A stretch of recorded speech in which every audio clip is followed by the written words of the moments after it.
I'm Veronica Dan Ikboy. I'm not here alone. I have Michael Koche as well as Super Sam Omashe. Gentlemen, it's a good morning. Thank you for joining us on TVC Monday Breakfast. morning. Absolutely. Morning. We are counting down to the end of January.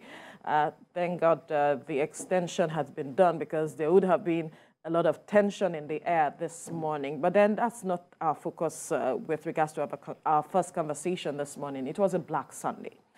A lot of persons, about 9 persons, were said to have been killed when a truck carrying a container tipped over, and the container fell on a bus that was carrying a number of passengers, where 9 of them, including 2 children, died. Although that matter has been resolved, but this with regards to lifting the container, and then 1 person that was said to have survived that incident is in the hospital under treatment as we speak. But then this is generating a lot of reactions, because this is not the first, not the second, neither the third time that we are having that kind of incident along that axis. And Nigerians are saying how many more lives would be lost for something to be done to address, articulated vehicles, going around that axis. It is an important development, in the sense that it highlights a very basic character of the Nigerian psyche. One, it is the whole concept of impunity in Nigeria.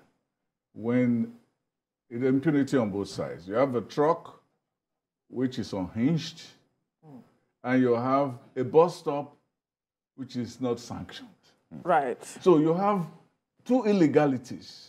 And what the result? Human fatality. That's the result. We've always said, there's always been said, that when you carry a truck of containers, you should hinge them, so that when incidents like this occur, the hinges can hold in the containers from tipping over. Now, they didn't hinge them or hinge them properly. But if they had hinged them, well, no matter what happened to the vehicle, the driver will have been able to control, the proceedings. He lost control because the container was unhinged. Now, on the other side, if the bus drivers did not, out of their own impunity, create their own arbitrary bus stops at the edge of the bridge, at the tip of the bridge, there won't have been passengers gathering there, and there won't have been any fatalities. So that is why they say you should follow the law, follow the rules. We don't follow simple rules, and that's why this thing has happened. The second thing is that it is lack of empathy, lack of empathy among our people. The law is there. You should also think that, look, if I'm carrying this truck, that if anything happens, it will fall on other people. It has not happened, it didn't happen today alone. It has been happening all over and all over and all over again.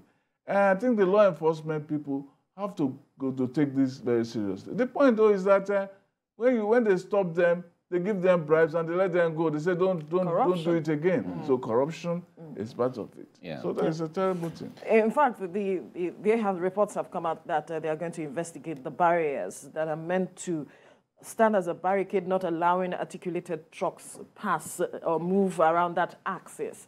But then again, do we have to wait to this point to realize that, there were barriers here, who took them out, what is meant to be done, and replace them where necessary? You see, this is the challenge for Nigeria every time.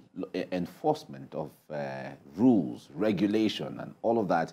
It is not just in Lagos. I think it's a Nigerian thing where until something happens, and then you see a panel is set to investigate, and then after investigation, there are drastic moves, there, and then you see everybody moving up and down because a life is lost. Why can't we set a system that generally, naturally works, whether somebody dies or not? But my concern, my big concern sometimes is the issue of the drivers of these trucks. Some of them don't even have the license to drive the kind of vehicles that they are driving. Number 2 is that some of these big trucks, or even vehicles generally, some of them are not even roadworthy. So the point there is, we see how the government is trying to do everything now to ensure that all vehicles have roadworthiness and all of that. Some don't have. So these are the issues. And the moment you use a car that is not roadworthy sometimes, all of this kind of avoidable incidences will always happen.